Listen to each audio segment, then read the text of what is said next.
پڑھ کے بیان ختم کرتا ہوں. اللہ تعالیٰ آگے قرآن میں فرماتے ہیں فلولا اذا بلغت الحلقوم. اللہ کہتے ہیں یہ باتیں میں بتا رہا ہوں یہ میں تھوڑی خود کہہ رہا ہوں. یہ باتیں یہ کون کہہ رہا ہے بھائی؟ یہ تو اللہ کہہ رہا ہے. یہ تو اللہ کہہ رہا ہے. تو قرآن آگے کیا کہتا ہے؟ فلولا اذا بلغت الحلقوم.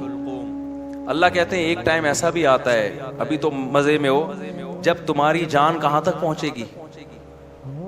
بولو نا. یہاں ہر آدمی پہ یہ ٹائم آتا ہے کہ نہیں آتا؟ ہچکیاں لے, یوٹیوب پہ دیکھ لو ویڈیو, بڑے بڑے پاورفل اور اب آخری ہچکیاں لے رہے ہوتے ہیں. کیسا ترس آتا ہے نا اس کے اوپر.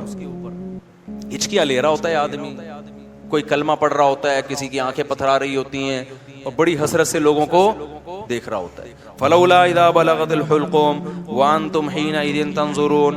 اللہ کہتے ہیں تم بڑے بڑے طاقتور لوگ اس کے قریب کھڑے ہو کر اس کو دیکھ رہے ہوتے ہو کہ ابھی اس کی روح نکلنے والی ہے. ترجعونها ان کنتم صادقین. تم اس کی روح کو لوٹا دیا کرو. تمہارے پاس پیسہ بھی ہے, تمہارے پاس حکومت بھی ہے, تمہارے پاس امیزون میں تم نے بڑا بزنس بھی کیا ہوا ہے. اب کیا کیا, اگر تمہاری سائنسی ترقی بھی ہے تو تھوڑی دیر کے لیے کیا کر لو بھائی, اس کی روح کو کیا کر لو. تم بھی حسرت سے دیکھ رہے ہوتے ہو کہ ہمارا پیارا ہمارے سامنے دنیا سے جا رہا. یہ تو تمہاری 2 ٹکے کی اوقات ہے. اللہ ہمیں ہماری اوقات بتا رہا ہے. میرا خیال ہے بات سمجھ میں آ نہیں رہی آپ لوگوں کی. میرے اندر تو بھائی اتنے ہی پھیبڑے ہیں جتنا میں سمجھ. مجھے غصہ اس لیے آ گیا کہ پہلے بھی زنا ہوتا تھا, کم چھپتے تھے لوگ کہ پکڑے نہ جائیں. اب پوری یونیورسٹیوں میں لڑکے لڑکیوں کی بسیں بھر بھر کے جا رہی ہیں تفریح کے لیے. باپ خود اجازت دے رہا ہے, بھائی تمہاری اپنی لائف ہے بیٹا, تم اگر بھنگن چمارن بننا چاہو تو ہم کون سا شریف لوگ ہیں, ہم بھی بھنگی اور چمار ہیں. بزبان حال وہ یہ کہہ رہا ہوتا ہے.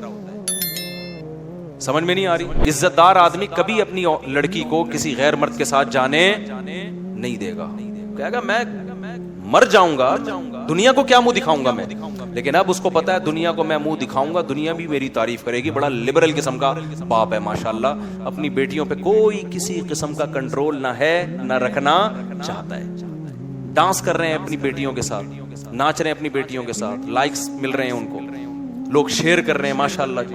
جو باپ محافظ تھا بیٹی کو حیا سکھانے کا, وہی بیٹی کی حیا نکال رہے. براڈ مائنڈڈ باپ ہے.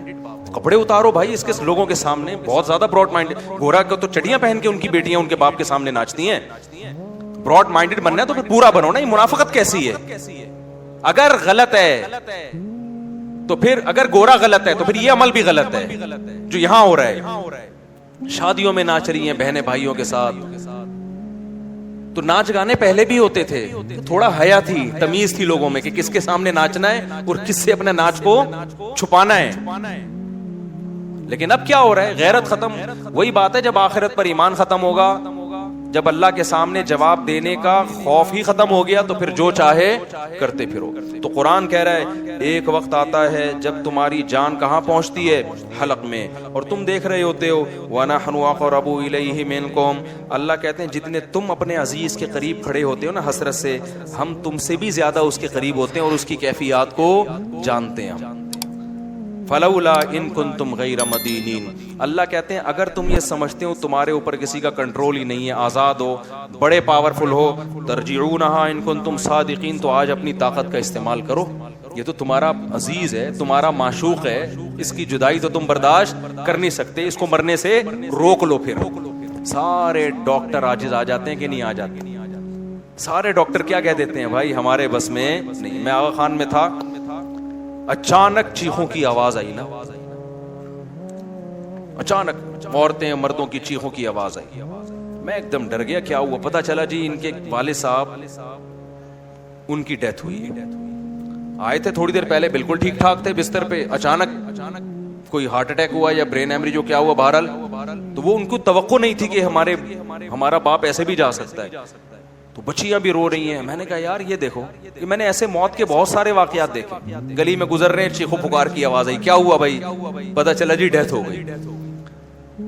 کتنے سال رشتے آپس میں ٹائم گزارتے ہیں اور جدا ہونے میں چند سیکنڈ بھی بولو نہیں لگے, اور پھر روتے 3-4 دن تک ایسے ہیں جیسے بڑا غم ہوا ہے, اور 3-4 دن کے بعد 20-30 سال پرانے رشتوں کو ایسا بھولتے ہیں جیسے زندگی میں کبھی رہنا نصیب ہی نہیں. یہ ہے وہ دنیا جس کے پیچھے انسان کس کو ناراض کر رہا ہے؟ خدا کو ناراض کر رہا ہے. تو قرآن کہتا ہے اس کی جان لوٹا کے دکھاؤ. فَأَمَّا إِنْ كَانَ مِنَ الْمُقَرَّبِينَ, اللہ کہتے ہیں اب یہ میرے پاس آ گیا ہے, اب یہ تمہاری کسٹڈی سے نکل گیا, اب میں بتاتا ہوں اس کے ساتھ کیا ہونے والا ہے. سمجھ رہے ہو نا؟ اب اس کا خود اپنے اوپر بھی کنٹرول نہیں. اب تک تو یہ تمہارے ساتھ بہت کچھ کر رہا تھا, فلاں کو اوپر چڑھا دیا, فلاں کو گرا دیا, فلاں کو یہ کر دیا, فلاں کو یہ کر دیا, کسی کو گالی دے دی, کسی کو صدقہ خیرات کر دیا, تو یہ کر رہا تھا. اب اس کے ساتھ میں کروں گا جو بھی ہوگا, تمہارا بھی کنٹرول ختم اور خود اس کا بھی اپنے اوپر سے کنٹرول ختم. فَأَمَّا إِنْ كَانَ مِنَ الْمُقَرَّبِينَ, اللہ کہتے ہیں یا تو یہ نیک لوگوں میں سے تھا, ساری زندگی اس نے مجھے یاد رکھا, میرے احکام کو فالو کیا. فَرَوْحٌ وَرَيْحَانٌ, تو اس کے لیے خوشبوئیں ہیں, وَجَنَّتُ نعیم, اور خوشخبریاں ہیں ہمیشگی کے باغات کی. وَأَمَّا إِنْ كَانَ مِنْ أَصْحَابِ الْيَمِينَ, دائیں ہاتھ والوں میں سے تھا. فَسَلَامٌ لَكَ مِنْ أَصْحَابِ الْيَمِينَ, اللہ کی طرف سے اس کو سلامتیاں ملنا شروع. ایسے بہت سارے واقعات ہیں اہل اللہ کے کہ موت کے وقت انہوں نے فرشتوں کو دیکھا اور موت کے وقت وہ باتیں کرنے لگے کہ اللہ کی طرف سے ہمیں نیک فرشتے ہماری روح قبض کرنے کے لیے آئے. میں نے بھی ایسے واقعات سنائے ہیں آپ کو پہلے بیانات میں, بھی بہت وقت ہو گیا تو میں اس کو اسکپ کر رہا ہوں. بہت ایسے واقعات ہیں, شہداء کے بہت واقعات ہیں. میرے والد صاحب نے بتایا کہ ایک قاری صاحب ہندوستان میں قرآن پڑھایا کرتے تھے, ساری زندگی ان کے نا بچوں کو قرآن پڑھانے میں گزری. موت کے وقت نا ان کی جسم سے روشنی کا گولا نکل کے گیا, سب نے دیکھا جتنے لوگ. حضرت مولانا اشرف علی تھانوی رحمۃ اللہ علیہ, جن پر آج لوگ بڑے اوٹ پٹانگ قسم کے اعتراضات کرتے ہیں, ان کی جب ڈیتھ ہوئی ہے نا, تواتر سے جو ان کے قریب لوگ کھڑے ہوئے تھے, انہوں نے بتایا کہ ان کی 3 انگلیوں سے روشنی کی کرنیں نکل رہی تھی موت کے وقت, کیونکہ پوری زندگی نا ان 3 انگلیوں سے تصنیف کا کام کیا ہے. ان کی سینکڑوں تصانیف ہیں جن سے بہت, اگر مولانا اشرف علی تھانوی رحمۃ اللہ علیہ ہندوستان میں نہ ہوتے نا تو آج یوں کہا جائے نا کہ میں بھی شاید بدعتی ہوتا, تو یہ بات غلط نہیں ہوگی. ہندوستان میں جو بدعتوں کو روکنے میں سب سے بڑا کردار ہے وہ مولانا صاحب علی تھانوی رحمۃ اللہ علیہ کا, کیونکہ تصوف میں اتنا غلو ہو گیا تھا کہ 20 قسم کی بدعتیں شامل ہو, پیر پرستی اور تصوف. اس پہ ان کی بہت ساری کتابیں ہیں اور بہت کام کیا انہوں نے, کسی کی ملامت کی پرواہ نہیں کی. تو انتقال کے وقت کیا تھا, کرنیں نکل رہی تھیں.